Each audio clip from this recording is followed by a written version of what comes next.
When you're ready to complete team building huddles, begin by opening Connect Educator, then click on the Team Building Huddle icon in the left-hand menu. From there, your roster will populate. Students who completed a team building huddle within the last 90 days are marked as complete. You can choose to view their previous team building huddle by clicking on More Actions, or to host a new team building huddle.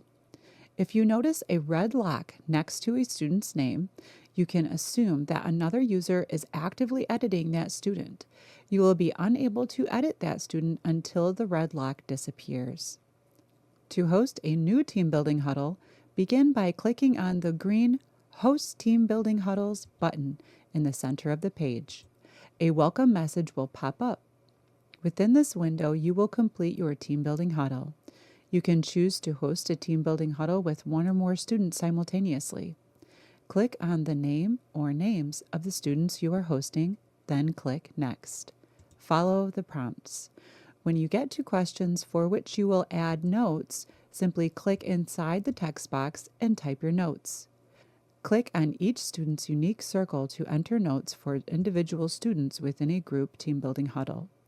Your progress will autosave. When you reach the last screen, congratulations! You completed your team building huddle.